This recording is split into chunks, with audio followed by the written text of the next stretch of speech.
tie these cables up as well, so then there's minimal. Yeah. Roughage. Roughage? No. And I'll try and keep. That's like lettuce and stuff, isn't it? Do you know what roughage is for me? Yeah, jack of potatoes. Yeah, she said anything fibre. Like, anything hearty. I've never heard roughage. No? Get some roughage in your diet, that's what they say. Stops you getting constipation. I've never heard it.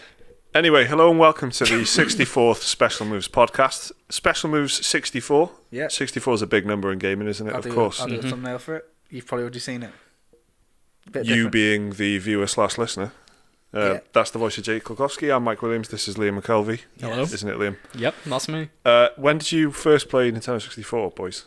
Nintendo 64. My older cousin had one, and I played it there. I played Mario 64. Yeah. After watching him, my very first experience looking at it was seeing him fight Bowser, where you've got to spin his tail and throw him into the bomb. Mm-hmm. Yeah. And then I was like, is that it? Is it like a sort of platform boss thing? I don't think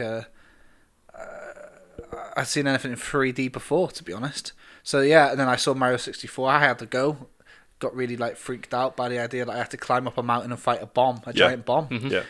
So yeah, that's did you own a 64? No, never owned a 64. Right. Played loads of the 64 games in hindsight. I played them on emulators, and the GameCube had a lot of 64 games. Ocarina of Time, for example, I played on the GameCube. A lot of ports. And stuff like that. But yeah, a lot of my friends had them as well. A game that I always remember playing on the N64 was Glover, which no one ever remembers. But to me, that might as well have been up there with Banjo-Kazooie. Glover? Yeah. What's one of them? I've heard of it, I've not played You're it. a giant...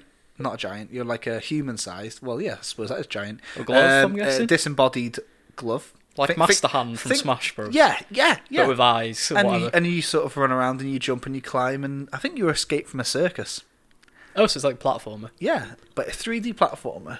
I never saw that. Shouts out to Glover crew. Anyone that knows Glover, let us know. You know, like if you're using Spotify and iTunes, it might not be applicable, but Podbean and Castbox, you can leave comments. And I want to let you know that I have been looking at Podbean and I've been reading comments that previously we don't check. We normally check on YouTube. You know, YouTube is the one. We've got an app just for YouTube. We can check. We can love heart all comments. Yeah. But I'm seeing a lot of comments on things like Castbox and Podbean now, so I sees you. So I'll keep an eye out. Anyone else that knows about Glover, shouts out to you guys. What are you doing leaving comments on there? Email us. dearspecialmoves@gmail.com. Send us an email if you want. A love letter to Glover. Yeah. A glove letter. Definitely interested in having a look at that, actually. Glover. Because what's interesting about N64 is, it was so expensive for games. I remember getting Worms Armageddon, and it was 50 quid. So I remember... Imagine paying 50 quid for Worms. Well, you'd get the money, you'd get the time out of it. First game I ever got on my PlayStation was Worms 1. Yeah. And I spent hours on it, you know. I feel like I was just making terrible decisions all the time when I had my Nintendo 64, right? Now, let me tell you one thing. You were a child, mate. This is kind of how it but works. listen to these decisions, okay? I was about 7 years old, I think. It's maybe 6, I'm not sure. But, first game, right, which isn't a decision, this was just the bundle that my parents got. Formula 1 World Grand Prix, innit? That was my first ever N64 experience. A couple of Southerners listening who were going, I got such a weird bundle, because I think I got the N64 for like my 5th birthday or something. Yeah. And it came with Rugrats Adventure, which is like Mario Party with Rugrats. That. It's like set in Egypt or something. Right, it was great. And Cyber Tiger, which is a Tiger Woods golf simulator, not aged well in comparison. Golf and Formula 1. Shouts out everyone listening from Sussex. It came with Michael Owen's Soccer 2000. Soccer as well, yeah. Well, it came with one more game, but I can't remember. Oh, Bomberman 64 it was, yeah. Yeah. That's, And then, I remember, because after, we went on holiday, like our family holiday. So I think we went to like the Lake District or something. Okay, yeah. Stayed in a little cottage, but because it was shortly after my birthday, took my N64 with me. And a console on holiday. Yeah. Yep. And we went to this like market in whatever the nearest town was. Yeah. And I remember I had enough money for one N64 game. Yeah. And 50 quid. You had 50 quid on you. Yeah. You had a crisp 50 No, on it's him. probably second hand or something in it. Oh no, because I had enough for 2. I did. I don't know how much they were. 100 quid. He's got a one No, on it was a special offer or something. Yeah. And I went to the 2 for 80 in it. Went to the Woolworths and I got Banjo-Kazooie and Bomberman 64. Very nice. Bomberman 64, I think, was a bit of like an adventure, wasn't it? It wasn't like... Definitely. That was it, yeah. It was an evolved... It wasn't like the puzzle Bomberman. Yeah. It was like, you went round, you did objectives and solved puzzles. Because there was a Bomberman on the Xbox 360 arcade that was like the traditional Bomberman. Do you know what's the first Bomberman I ever played on the 64? No, on the 360. Right. and then I look at it on the arcades and stuff, and it's just like that one I remember. So Yeah. I missed that. What Nintendo did, which was weird, was they were obsessed with making everything a 3D platformer, weren't they, in the 64 days? Yeah. Donkey Kong was horrendous. It was like Banjo. Everyone wanted to be Banjo-Kazooie, it looked like. Well, maybe everyone wanted to be Mario 64, and Banjo-Kazooie just did a really good job. Because Glover, mate, I'm telling you, it was no Croc Legend of the Gobbos, which was my first 3D platformer. I didn't have many 64 games. I was a PlayStation kid. Well, firstly, I don't think there were that many, and secondly, they were 50 quid each. I'll tell you which I played in rotation a lot in my older cousin's house. Carmageddon. Yeah. Blast Corps. What was Carmageddon? I played the fuck out of Blast Corps. Let's talk about that in a sec. What was Carmageddon? It was a game where you were just driving around fighting other people, but you could also do races, and I think you could run people over and you got points. Well, zombies in the N64 version. Oh, yeah, that's what they were. They were zombies. It was one of those games that came out and caused a bit of like a moral panic in the newspapers. Yeah, you got points for running over old ladies. But it was 3D, of course. So yeah. And I played, I think it might have been Star Fox 64. Like a nice. sort of like that was great. I didn't play like GoldenEye or anything until way until I was like a teenager. Oh, that I did play. GoldenEye I did play at my cousin's house, and that was something. That noise at that, like, I don't know, Wolf of PPK or whatever the hell it's called. I played The World Is Not Enough before GoldenEye. I don't think I ever played that one, you know. It was surprisingly good, you know. I played on Tomorrow Never Dies, I think it was, yeah. And then I played Nightfire. I was going to say, Nightfire was my true... You know how, like, not older people, sorry guys, but anyone older than 32 talks about GoldenEye is how I felt about Nightfire. No, I'm with you. I'm totally with it. I went to my mate's house, Gethin, right, in Shouts school, right? Gethers. About year 7, so it's like first year of secondary school kind of thing. Yeah. So I didn't know Gethin really. He was like Slammer Puff. They get to know you. But we became friends quickly. And yeah, Nightfire, man. Nightfire was, and I like hammered that at his house. Which is, in case people aren't kind of caught on, is also a James Bond game. All of the games were. But it had the EA era of James Bond, and it had a great multiplayer thing like GoldenEye did. Like, there's this fantastic level where it was like a ski lodge. Oh my god, yeah! And it was there was the bottom of the hill and the top of the hill. Yeah, and a lift. And a lift, a ski lift. And if you were odd job and you were throwing your hat and one shot on these men, man. That was a magic. That and Conflict Desert Storm are probably my favourite like multiplayer split screen. That was like co-op. Halo 2 as well. I played a lot of the game before Nightfire, Agent Underfire. My uncle had a PS2 as well, and he lent it to us. At the time, because my dad got the PS2, but he didn't get a memory card. Well, I never got to finish Agent Underfire because I couldn't save my game. You were doing things in a one shot. You were basically. Funnily enough, he bought Conflict Desert Storm, and I was like, "Oh, I need the memory card." Desert Storm. Because he wanted to save his game. Yeah. You don't want to be doing that in one shot. No. Pretty tricky game sometimes, that Conflict effort. So it's podcast 64. Yeah, well, that's a great. Let me tell you about my bad decisions on this. 64, okay. Right, so I got F1 World Grand Prix, right? Which you two between you have got a 45-year-old man's dream. Yeah. Tiger Woods, he got Formula 1. So I played the shit out of Formula 1, even though it was boring, but I played it loads because it was my first game that like I owned. It was my first console kind of thing. And same me, the N64. That was the first one I got that was like, this is for you. Yeah, exactly. It was usually my dad got the console because he was big into technology. Yeah, same. Like my dad had a SNES, so I played loads of SNES. But he said it was for us, but do you know what I mean? It wasn't really. So anyway, so I was between. At one point, I was between two great games. Okay, right. The Legend of Zelda: Ocarina of Time in my left hand. Yep. Yeah. Okay. Yep. In my right hand, I'm in a Dixon's, by the way. Oh, I'm in a Dixon's World of Electronics. R.I.P. Yeah, whatever. Yeah. Unless you're in an airport. It's a shop if you're a foreigner. And foreigner. Well, unless you're not. Brexit's happening now. I thought that's quite quite a nice thing to say. That unless you weren't in the UK in this very specific time period. If you're an international click, then Dixon's is like a retail shop. Radio Comet. That was the best. Yeah. So I had Legends of Zelda, Ocarina of Time, Ocarina of Time on the left, and then Mission Impossible. Mate, I don't regret anything. That was a good game. And I went for Mission Impossible. Played that. That was. Do you know what? Yeah, let me tell you something. Right, I'm a stealth master in that era. That was my shit. Tenchu, the boy. And I played Hitman on the GameCube, loved it, and I was really into it. Mission Impossible was like Hitman. People don't give that enough credit. Like the fact that you could, like Hitman, the big sort of like USP, I guess, was that they were doing you can take their identity.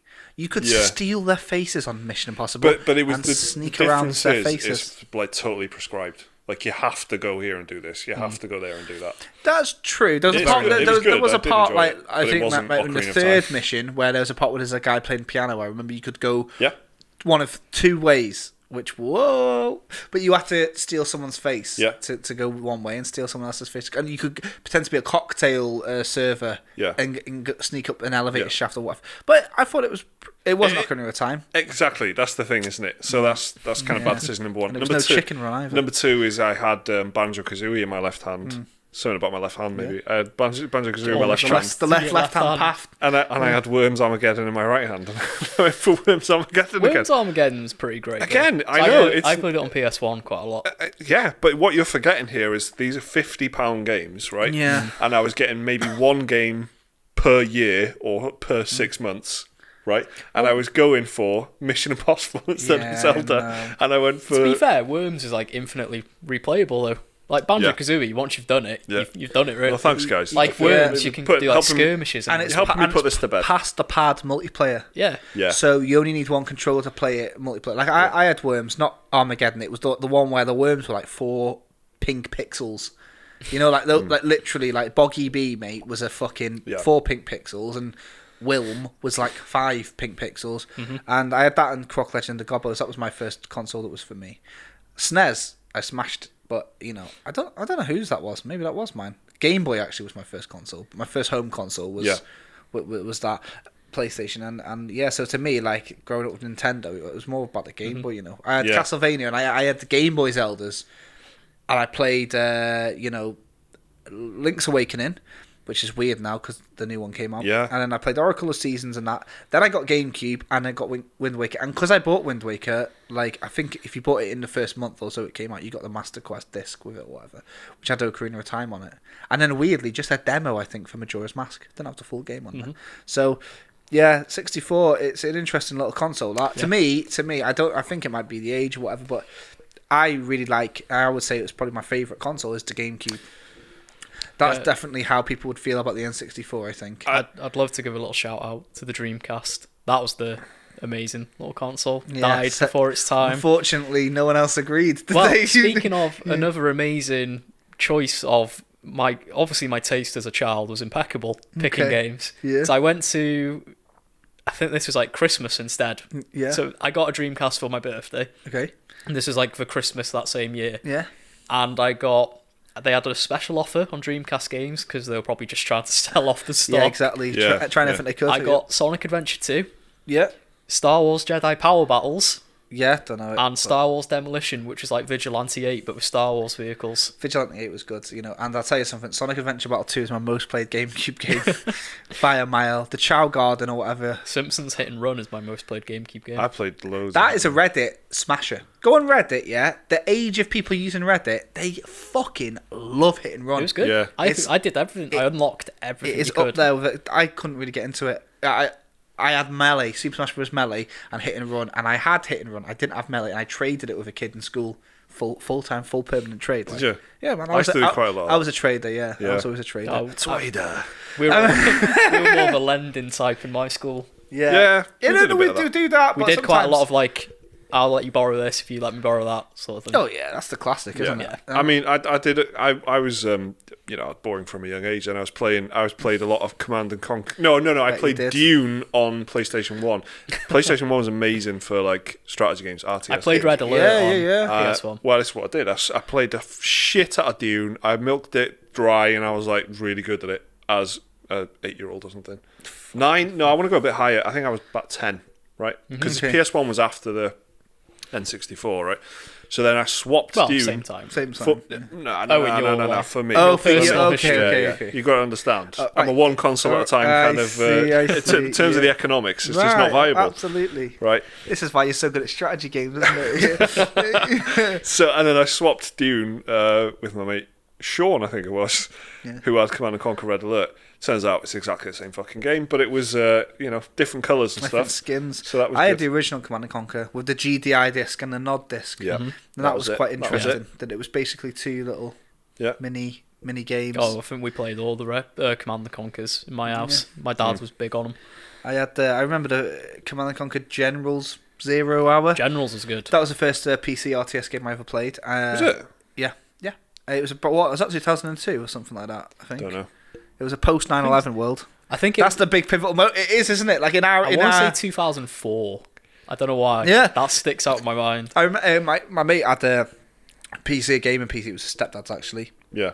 And he had Far Cry and Command & Conquer General 0 Hour. Far Cry blew me away. Quite shit though after you learned that throwing rocks was about as good as it got, and the stealth thing was everyone instantly really saw you. Yeah, I didn't like that. But yeah, so anyway, enough of that bollocks. Anyway, that's enough about Nintendo 64. It's a trip down memory lane. Yeah, bit of nostalgia for you there. Yeah, we're going to talk a little bit about... I've actually forgot what the name of the real game is because of Tarkov Report. Escape from Tarkov. We've got the Tarkov Report, which is about Escape from Tarkov. Yeah. So we're going to do a couple of little videos about Escape from Tarkov. So that's coming up in the next couple of weeks. But we're going to do a little prelude in the podcast, but we'll that's coming up in a little bit. But we'll just do an email first, I think. Okay. Oh, he's hanging it in front of you. Yeah, well, we promised him Tarkov, and that's now what everyone else does. Just letting you know. We did mention it last week. Coming up. Yeah, coming up next, Escape from Tarkov. But for now, we've got an email from Hadi from Michigan. So just like how they do Hadi has sent us an email to our dearspecialmoves@gmail.com inbox from Michigan. That's my number one state I'd go to in America if I could visit. There you go. Well, enjoy that fact, Hadi. Dearspecialmoves@gmail.com if you want to send us an email. Hadi says, Dear Special Moves, hey guys, I'm Hadi from Michigan, and here's a little story of how you guys got me into playing the Souls games. On all three of your Games of the Decade lists, you had some form of a From Software game on there. Yeah. I always knew the Dark Souls or Souls-like games were well regarded, but I had always avoided them. As you only always hear about how hard they are, and at the time, years ago, I didn't feel like raging out or whatever, so I have avoided most Souls-like games and never even thought about playing them. So Souls has been... 2009 would be the Demon. Official. It was Demon, yeah. 11 is Dark Souls. Yeah. So let's say 2011 because that's one that counts. The email continues. Less than a week ago, after looking through my massive Steam library for the 5th time that morning, I saw it. Dark Souls Prepare to Die edition. I had only played it for 2 hours or so years back and given up. Then I remembered the podcast and even everyone else's top Games of the Decade lists, and Sekiro had just won Game of the Year recently as well. I used all of my brain power to think about the possibility of playing this game that I already owned and heard great things about it, so I installed it. After playing it for 35 hours over the next few days, I can confidently say, holy fuck, I am loving it. I'm not even done with it yet, and I bought Dark Souls 2 and 3 while still on the winter sale, and plan on getting Bloodborne and Sekiro afterwards. Yeah. I can't believe I just completely avoided these games for so long, even though I've always heard about how good they were. I know it's only going to get harder as the games go on, but hopefully I can zen up... not get too Zen mad. Up, baby. I'm not Zen up, yeah. That's good. I'm so excited that I now have 5 incredible games to play. Thanks for the inspiration and keep up the great work. Hadi. Nice one, Hadi. Well, listen, Hadi, let me say, I hope you're not playing on mouse and keyboard. And if you are, you're a super soldier. Controller. Yeah. Damn, man. Yeah, it's the only way I can kind of liken anything to this is like horror movies. Sometimes they're very scary, and that's all. And let's say that like something being jump scary is the equivalent here to something being difficult. Underneath like a scary film, sometimes there's a really good plot and a really good like bit of drama, and that's just kind of adding a little zhuzh, the taste, spicing it up. You know what I mean? But underneath it, there's flavour. It's all people that eat curries and stuff. There's more than just heat. There's flavour there. Yeah. But people are really put off by the fact that they think anyone talking about it just talks about how scary this horror film is. But and it kind of puts you off realizing there is substance there underneath this thing, and that's it with the Souls games. There's substance. Let me say though that like I just platinum Sekiro about 2 weeks ago. It feels like about a year ago. And I've been playing Binding of Isaac, and I've been playing on my PS4. And yesterday I just did a big long exhale, and then still Bloodborne again. I need to get the platinum. I'm one of them now. I've got the platinum on Dark Souls 3. I've done Sekiro, Bloodborne next. And do you know what about Bloodborne? I die on Bloodborne more than on any of the others. Right. I die loads. I don't know if it's because I can't get the timing right on my dodges. I'm constantly dodging too early. The other games, like Sekiro, the last New Game Plus and New Game Plus Plus, I died twice in 2 entire runs of the game. Well, that's what's interesting about what they do, because they, each one suits someone different. Well, Dark Souls is the most flexible by miles, but even that, generally speaking, the first time playing it through, you'll just hold a shield up, and then that's the safest way of playing it. It's just blocking stuff, and but then the games like From Software like make you play it in different ways, and that's one of the things that I love the most about it. Yeah. But then Sekiro, I'm like different. So I probably died more in Sekiro than the other ones. Yeah. Because I've got this instinctive Bloodborne dodge into the armpit thing that I just took me ages to get rid of. And I didn't get the samurai discipline, wait for them to attack you at just the right moment kind of thing. But I've been trying that, with Bloodborne, where first of all, with Dark Souls 3, I got the platinum using double-handed Dragon Slayer Great Axe, so I'm not using a shield, I'm rolling. I'm playing it like how I would play Bloodborne. Roll through the armpit, turn around, smash him in the back, and that's kind of how I approached all the mobs. The boss fights is the only time you have to kind of readjust. With Sekiro, it's all about timing it, which is the equivalent of, in like Bloodborne, waiting for them to attack, shoot your blunderbuss, and then. Well, you can do that. That's a very good way of doing it. I can't get my timing. Maybe I'm just in Sekiro mode, but I died an embarrassing amount of times. I died to the cleric beast, and I was like, "Are you fucking kidding me?" Got gas going first time. I'm at the Bloodstar beast now. Dying to the cleric beast, I was like, "What the fuck is wrong with me?" And it pissed me off then. But maybe that's what you're just like setting yourself too high a bar or something. That's what it is, Mr. 2 times plat. And then you're watching a lot of Twitch, aren't you? You're watching a lot of people who are very good at it. I don't watch people playing Dark Souls. It frustrates me. Yeah, have you not watched hours of speedruns? Speedruns is different. That's like watching something else completely. Watching someone just play the game at the regular pace when I could just be doing it. It's watching someone do it in half an hour. It's mad. Yeah, so they're obviously will be robotically good. Yeah. But I don't know what. No, but I think what it is the last 2 Sekiro, I absolutely fucking smashed it, and then I was like, this is difficult. I'm trying to dodge. I'm getting hit by men with pitchforks. It's embarrassing. So Bloodborne's the most. It's a challenge. I'm enjoying it. I'm going to go and get it all. So that's cool. It's good to see. And what's good is knowing that they're in the midst of it now. Dark Souls 1's good, but it's.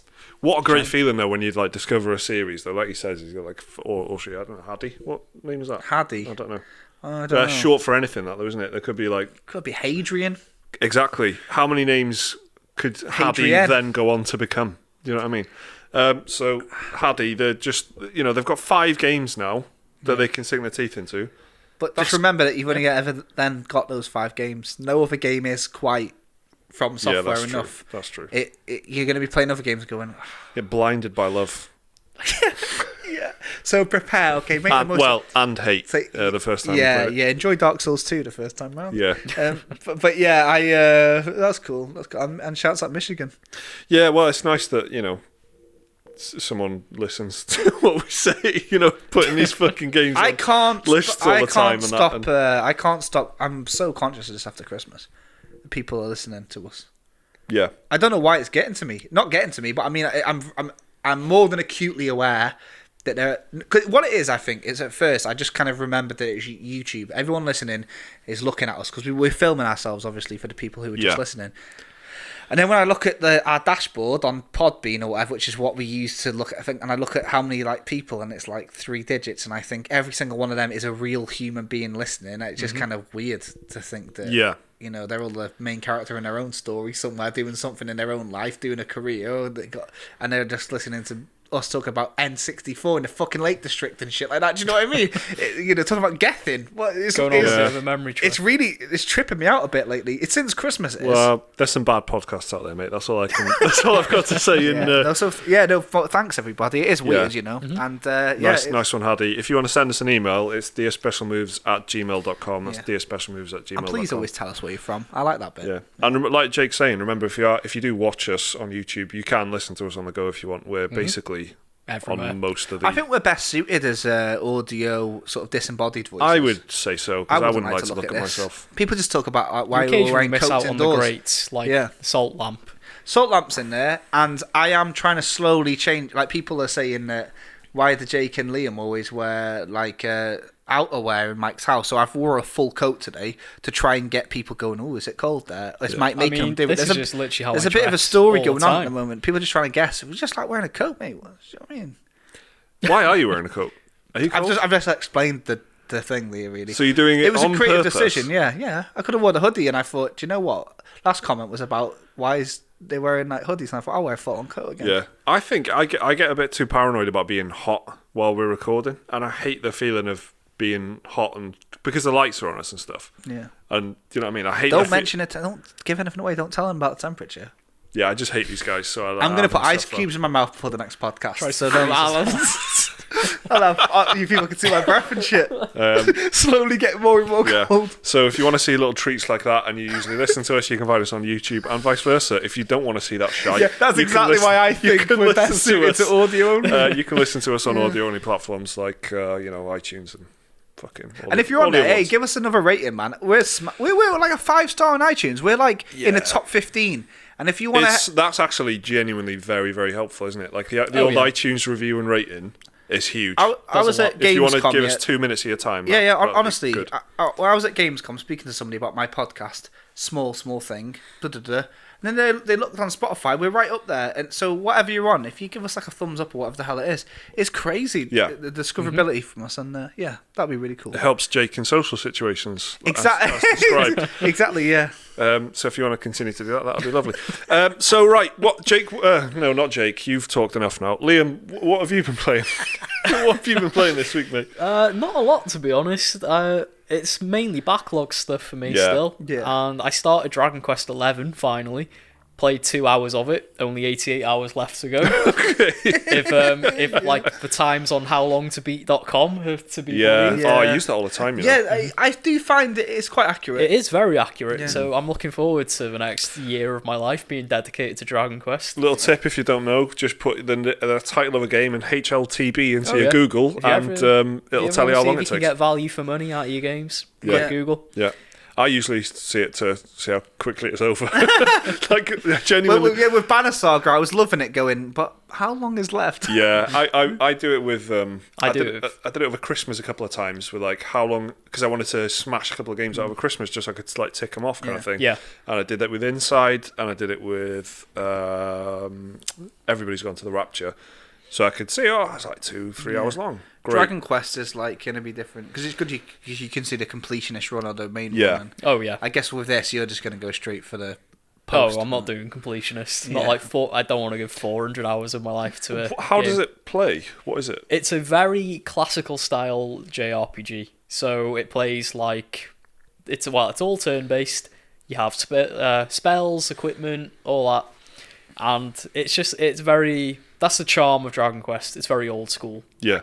And it hasn't really changed much since the first one on the NES. It's a weird like brand, isn't it? Because there's a few different sub-series of it, right? Yeah, well, it's like Final Fantasy is Square Enix's big one over in the West. Dragon Quest absolutely eclipses Final Fantasy in like Japan and stuff. Okay. And that's Square Enix's biggest franchise, I think, of them all. But then you've got, because I've played... I think I played Dragon Quest Heroes. Yeah, which was a Warriors game. Yeah. Right, and then that's the only Dragon Quest game I've played, really. It's a spin-off because it's such a big front, I guess, isn't it? Yeah. Yeah. It's like a Dynasty Warriors type with RPG stuff. But then there's the Builders one as well. Which is like Minecraft, and then there's quite a few on like spin-offs on like the DS and stuff like that. Okay, all right. So you're playing the mainline sort of... Mainline, yeah. It recently came out on the Switch with like a very... an enhanced edition with loads of added extras which aren't coming to any other platform, which is a bit disappointing because I'm playing it on PS4 and to know I won't have all these nice little features that I'd quite happily pay for and like a DLC pack. Yeah. But it's never going to happen is a bit disappointing. Yeah. But other than that, it's fun. It's just like, it's a very low stakes game, very relaxing. You can just chill out with it a lot. That's it, really. How many dragons is in it? Because I can imagine, like, I know Final Fantasy isn't the final one, but I imagine this is quite similar. But I was thinking, is it always a dragon in every episode? What sort of? What is called How many attacks are there on Titan? I mean, you can't answer that question. There is tangible results. It's not like dragons aren't... It's called Dragon Quest, but they're not like key to the plot or anything. Well, this is what I mean. I'm glad I fucking asked now. You're laughing. They do pop up as like random encounters and stuff like that. Because The Legend of Zelda, you know what you're getting. Super Mario, but with like Final Fantasy, it's not the final one, is That's how I imagine, if Liam sat in front of Michael Parkinson and he didn't know anything about the thing, and he was like, so how many dragons are there in it? I've encountered one dragon so far in a quick time event. And that's it, really. I have got questions, but I don't know, man. I mean, honestly, 2 hours. The thing is, this is it. 2 hours in, you're not well equipped enough to honestly, this is 2 hours in, and that's when it gives you the title card. This is what I mean. I was going to say, what's kind of one of them. These Japanese RPGs in general, like, you don't really know that overall you've got to do this to this until hours in. Like, I was thinking about Final Fantasy VII. Mm-hmm. You don't really know what you're supposed to do until after Midgard. I've only just met the first party member. It was just me by myself in turn-based combat up until this point. Oh my word, really? Oh yeah, it takes its time. They do truly mean epic adventure in all senses of the word. Yeah. Could watch the entire of Game of Thrones in the time. It takes to play through this one. So when you think of it like that, it's like, fucking. I mean, it's good though. Like, I think it's the most successful Dragon Quest game in the Western world, anyway, because it's not really taken off the series over here. No, I know that there's been a bit more of a push, and like especially like on the merch side and stuff. Like they've got that like absolutely. It looks like the poop emoji, but it's blue. The slime, yeah. The slime, right? Yeah, that's it. Like he's really That's popular. like the mascot, yeah. Wasn't it actually? I think I saw it in the news. It was like a Switch controller. Yeah. It's a Switch controller in the shape of that blue. For the Switch port of Dragon Quest XI, yeah. Genuinely, and you turn it upside down, it's got all the analog sticks. Yeah. Oh my word. Think about the ergonomics required to hold that. Yeah. Well, if it's made out of like soft material, you can like meld your hands into it. That's true. Yeah. Memory foam. Yeah, memory foam controller. I played the demo for Builders and it put me right off because it was a bit. Yeah, Builders is very like slow Minecrafty type. It's got a story to it, but it's more like the limits your imagination. Yeah. Like the more creative you are with it, probably the more you'll get out of the game. Yeah, it's too early to say, I guess, but it's very slow to start as well. Dragon Quest Builders, yeah, Builder it like because you have to learn each recipe. Like it's not like Minecraft where you can just stumble upon a recipe.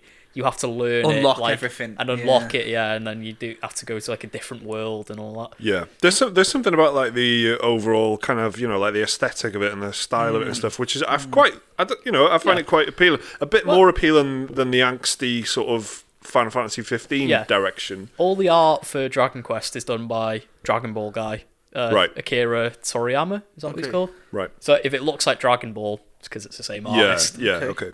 Yeah, it has got that cool, like not quite cel shaded, but like it's got a cartoony style. Yeah, it's quite nice, isn't it? Yeah, it is cool. I was thinking about picking this one up maybe, but it goes on sale for like dead cheap now. Yeah. You get it for like £10 and stuff now. I'd want to get it for the Switch though, where it's probably about 90 quid. It's on sale on the Switch at the minute. I think it's 33 quid. Oh, great, fantastic! Only £3 cheaper than Binding of Isaac. Do you know what's weird? Yeah, Ni no Kuni 2 is really cheap. Oh yeah, it's on the PlayStation and stuff. Yeah, it's about £5. It's pretty well. It's cheap for Switch standards as well. On the 2? Yeah, Ni no Kuni 2 is not on Switch. Yeah, so you're about 1. Which one is on the Switch? The first one. There's one. Not even a remastered one as well. So, okay. But that's what's confusing is the first one was a PS3 exclusive. Yeah, and then they recently ported it to PS4 and stuff. Special edition remastered, but they just gave the straight up original version.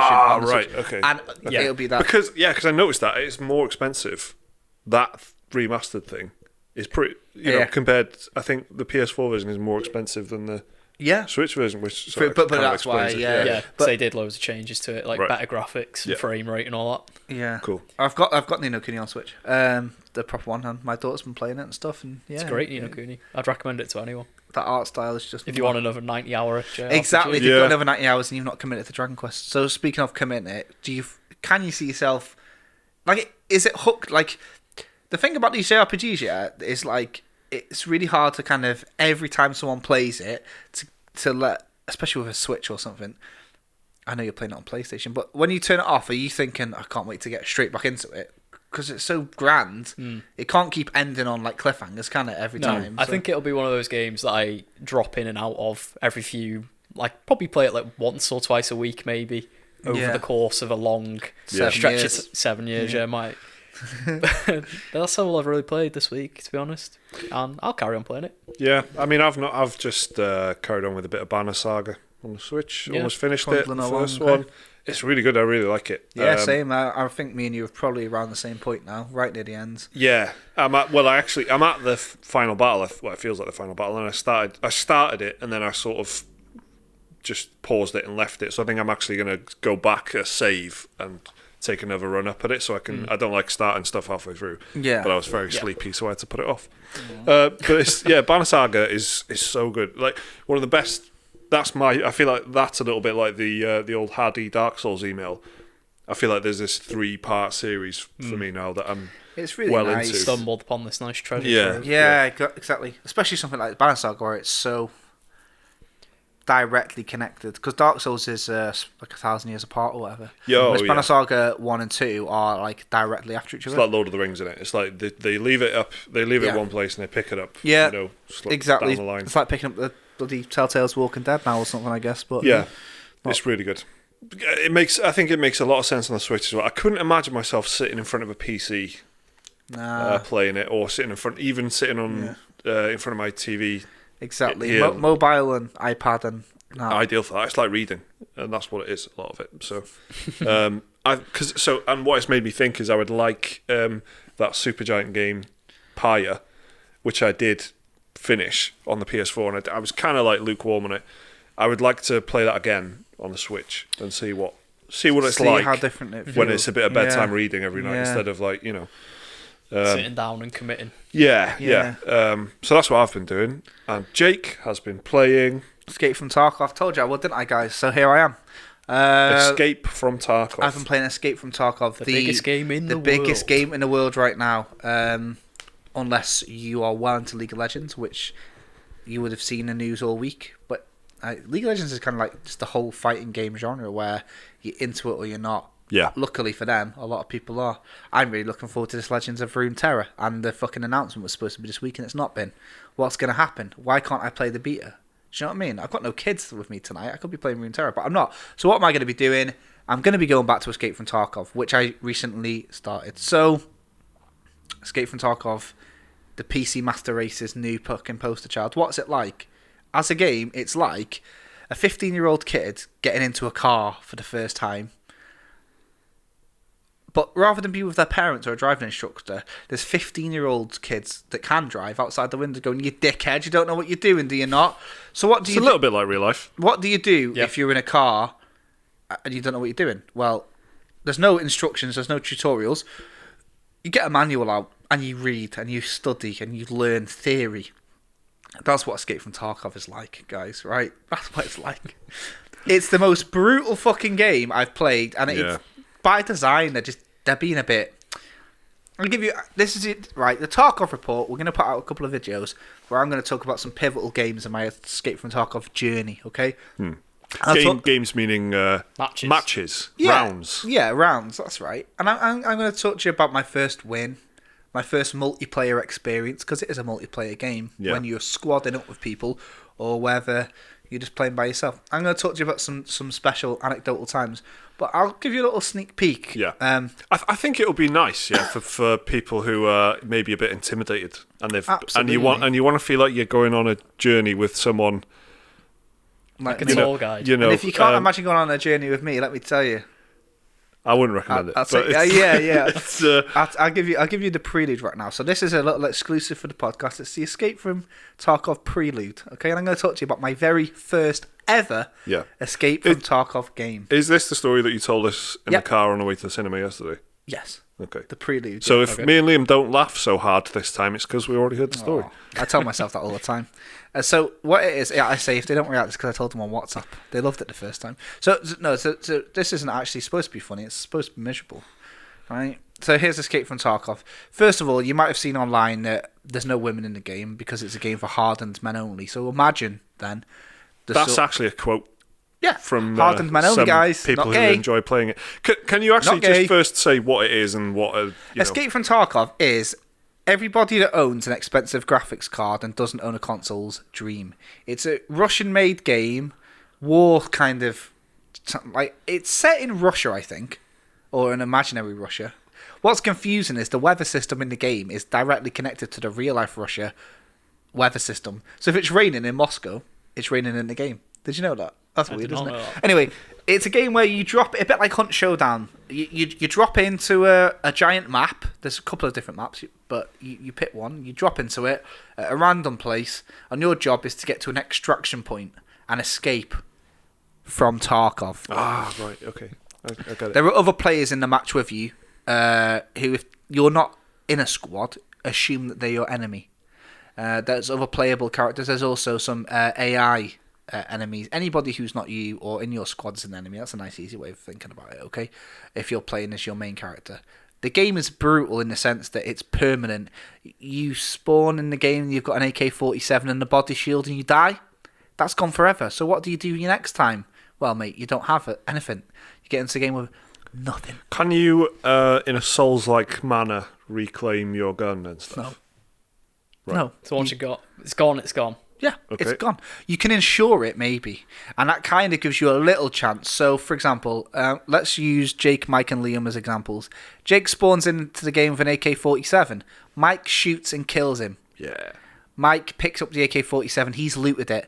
As long as Mike doesn't escape from Tarkov with that gun, Jake might be able to claim it back. So here's what happens. Liam bravely shoots Mike in the back of the head when Mike's not looking. Why is my murder of you not brave? Huh? Well, that was a little joke because Liam shot you in the back of the head when you weren't looking, so it wasn't brave.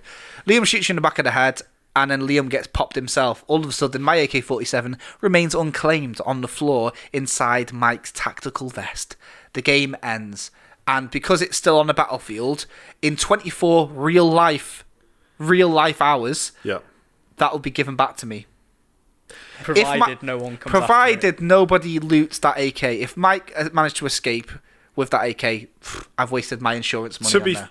What's the point of that, though? That's so infinitesimally small of a chance. That not really, because there are AI in the game, so if the AI shoots you dead or whatever, then you won't get looted. And you've got to remember, it's so realistic, Mike. This is what I mean. This is what the realistic thing is. If I hear gunshots and see a dead body on the floor, I'm not going near that fucking dead body, because I know that there's someone going to shoot me then. It's really quite funny how it's reconditioned me to think about gunfights and shit, because I really can't be arsed. If I hear some gunshots, I'm like, listen, I'm staying the fuck away. At least I was at first. Yeah. So here's the Tarkov Report Prelude. It's the worst fucking thing ever. Start the game up. This is your first experience. This is my very first experience of Escape from Tarkov. Start the game up, right?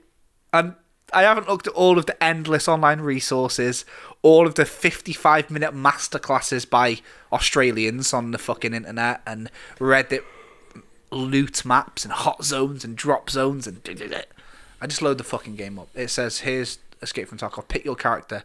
I can pick very masculine looking man.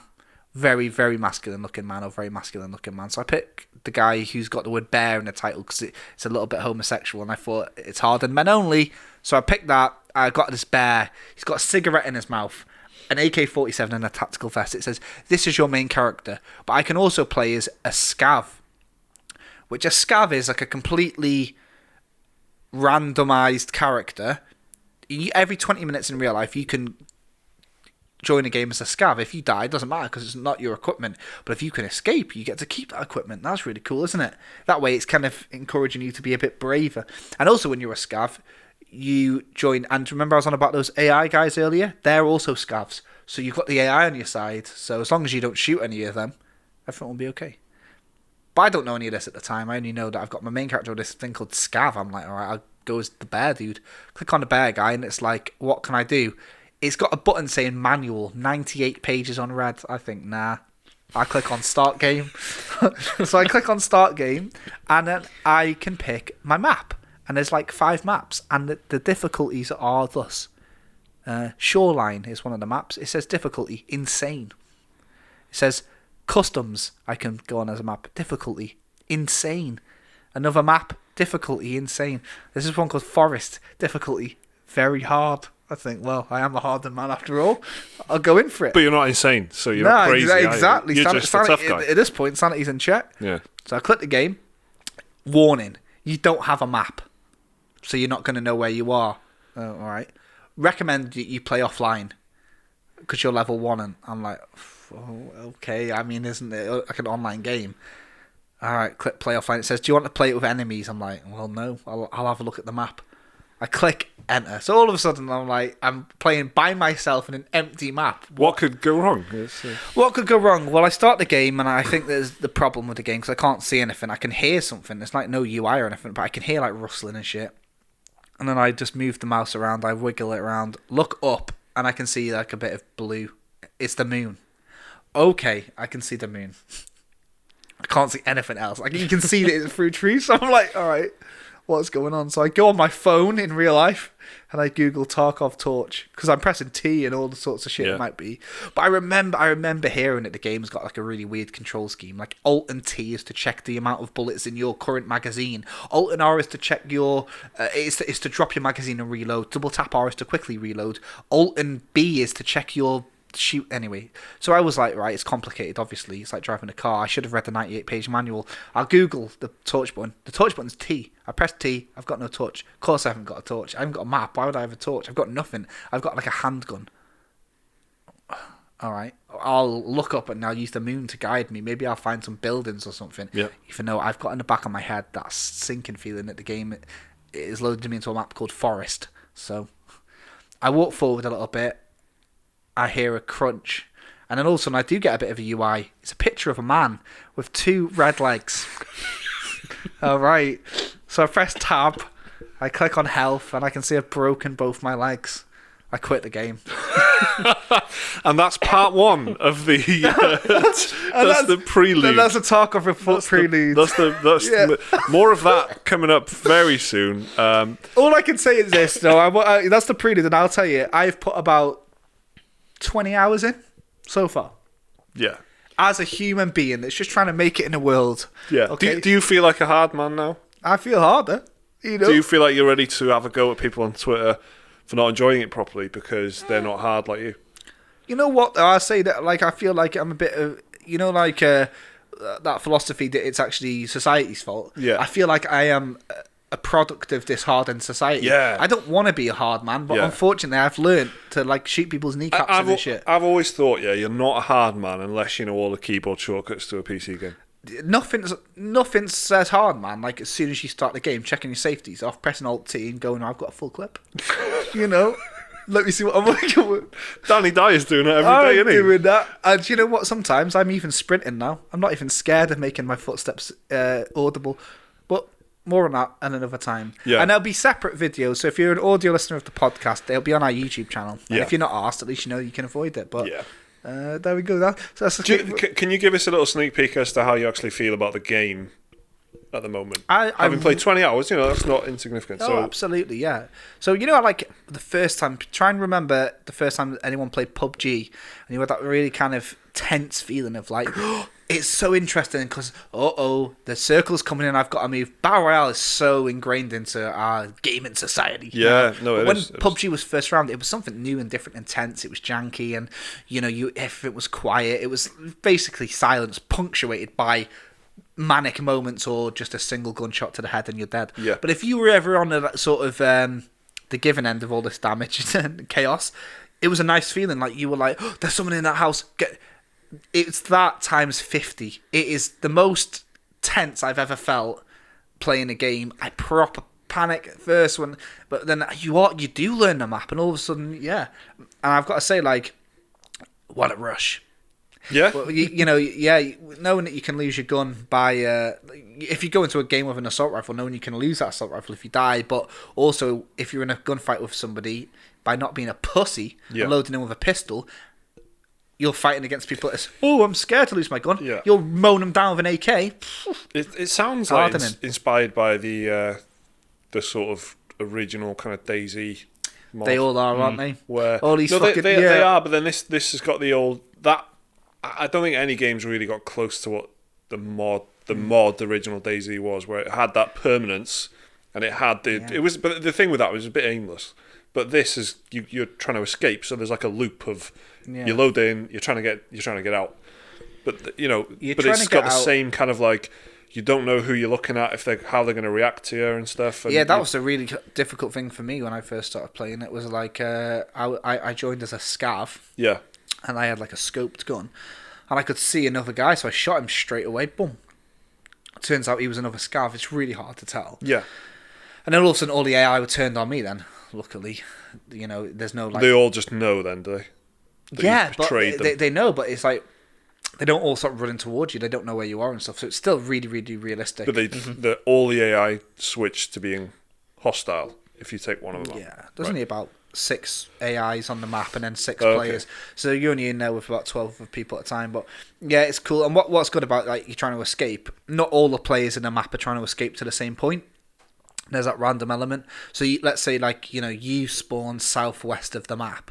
Your exit point might be northeast, or it might be north. It might even be southwest, and another player might spawn northwest, and their point is northwest. Like it's quite random. So what I mean is, there's not one player that runs to the exit point camps. Yeah. But as you can imagine, with these hardcore milsimmy type fucking games, the game is just camping.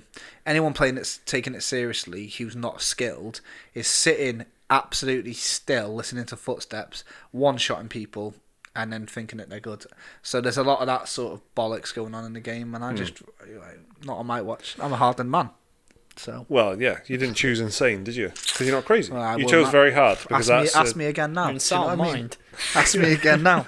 I'm crazy. I'm not afraid to lose a shotgun, So that's Escape from Tarkov. So this has sort of come about a bit quickly for us, really. Like we weren't really talking about it at all, were we? And the internet, and the whole internet. Blasted out of nowhere. Yeah. Considering it's been in early access since 2016. Is it made by the people who made Stalker, right? I don't know. Battlestate Games it's made by Russians, so I don't know. I think it was, if I remember right, when it was announced, it was like former Stalker developers. Maybe. It was a Kickstarter, I think. Okay. Why is it only just recently picked up? There was a big content drop. Oh, okay. One of these, so it's gone from like pre-alpha to alpha to beta or whatever. Yeah. But I think it was in like November. There was like a content update, and it kind of just picked up wind from Twitch. And then over the Christmas period, it did numbers the likes you've never seen before. It's my job to look at the numbers of Twitch, and I've not seen anything like it. Cool. Seriously, like blown away. Like Fortnite wasn't doing this well in the first 2 weeks. Like the Twitch drop thing as well. So you could just by watching streamers, you could earn in-game items and stuff. Yeah, very, very, very, very fucking clever integration on Twitch. Coordinated campaign. Fantastic. Yeah, while you're at work or maybe you're traveling, you're watching your favorite streamer, you can get an AK for yourself by watching. It happened with Legends of Runeterra as well, where you'd get cards by watching streamers, and because of that, it kind of skewed the numbers. But I mean, Riot Games are the top of Twitch every week. Yeah. So, you got any interest in this, though? Maybe when it hits a more developed state, I guess. Yeah. I'm not a big fan of going into early access games, especially like. Me neither, really.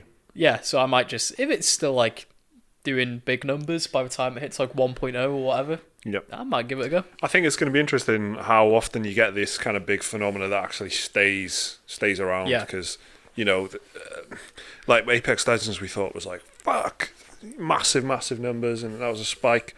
I guess PUBG sort of, I don't know how popular it's still that is around, anymore. PUBG.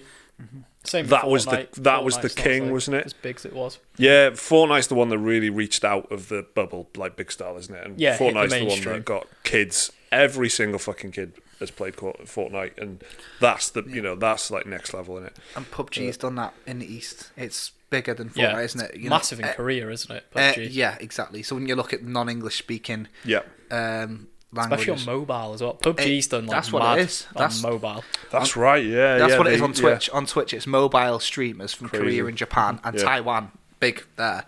And they just smash every other game to this. But I think Call of Duty Mobile is the biggest mobile game in the world at the minute. That's just like Blackout from Black Ops 4. Right. Yeah. Silly. But yeah, keep an eye out for the Tarkov Report on our YouTube channel. Coming very soon. So let's do one new game that's coming out this week before we wrap up then. So this is something that you mentioned, Liam. Yeah. New games for this week coming out on January the 17th, which I think is the Friday. Is Tokyo Mirage Sessions. Sharp FE Encore. Thank you, yeah. On Nintendo Switch. So, Liam, what is this, please? So, this is a port of a Wii U game that came out, I want to say, 2013-14. Seems about and it is Persona crossed with Fire Emblem. So, it's about as weeby as you can get. Yeah. Weeb squared. Even to make it even weebier, you play as characters who are trying to become J-pop idols. I wouldn't because it was like the hash, like the sharpened F or whatever. Yeah, so it's musical related. Yeah. It's basically Persona with, instead of like demons as your personas, Fire Emblem characters. Oh, really? Right. Yeah, it's like you summon Marth and shit like that. You mean like it is actually Fire Emblem? Yeah, well, they look like... I can't remember if they share the names, but they have a lot of the same visual capes elements. and shit. Yeah. Yeah, cool. Okay. And it's a turn-based RPG. Very Japanese. No dub. It's that hardcore. Oh, really? Subs only. No dubs here.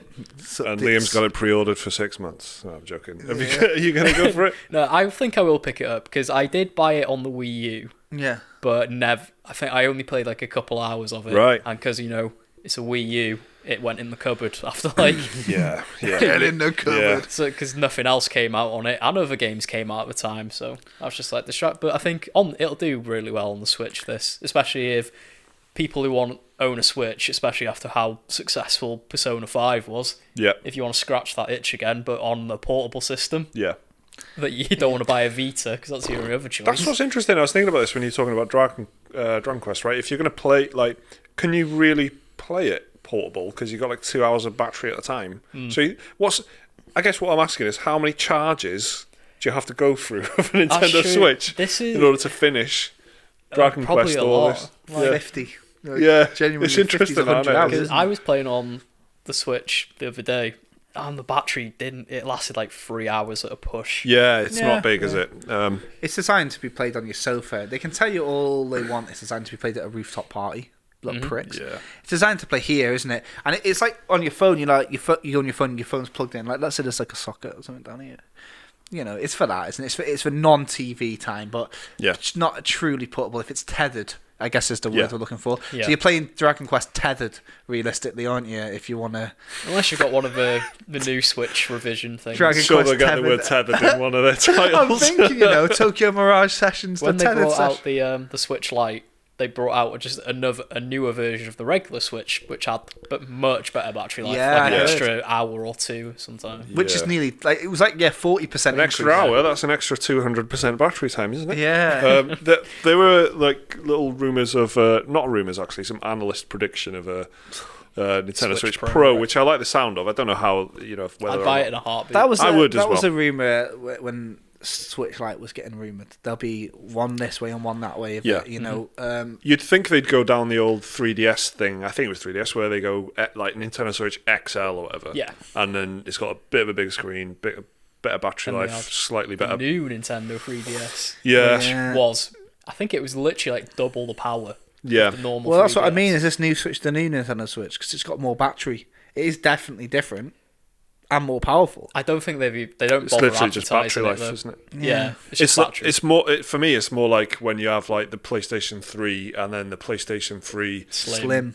No, not even that. PlayStation 3, the new fucking J edition that's got like slightly 20 gig hard drive in it. Some minor technical changes inside. It was like the Xbox 360, wasn't it? Like you had the core, the elite, the arcade edition, and all that. Yeah. And really, the only big difference between them was one of them had a HDMI port on a hard drive on it. Yeah. And this weird that in the PS3 especially was like weird for that, where there's no changes you can really detect, but you had like serial numbers, and there was like different lines of PS3, and some of them had better backwards compatibility. Oh yeah. Do you remember? Do you know what I'm talking about? Where they same for the PS2s. They had so many different versions of the PS2. Like one of them was famous for its like everlasting disk drive and stuff like that. Because the disk drive on PS2 was like quite finicky and broke a lot. But there was like one revision that had like the best disk drive that never failed and stuff like that. It's more like that, isn't it? So here we are talking about nostalgia, ending as we've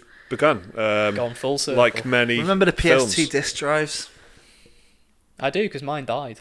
Do you remember? that felt sadness. It lives on. Look, do you remember that PS? Do you remember where way back at the very start of Special Moves when I did that little PS2 segment and I brought the PS2 with me? Yeah. That was it died. The corpse. That was for Dead One. Yeah. I like how you kind of did his body. He brought his body. I did, yeah. When he said I brought it with me, you kind of did like a sort of cradling motion as well. Well, when you I brought was it. cradling it in the video. It was like a BB. Thing.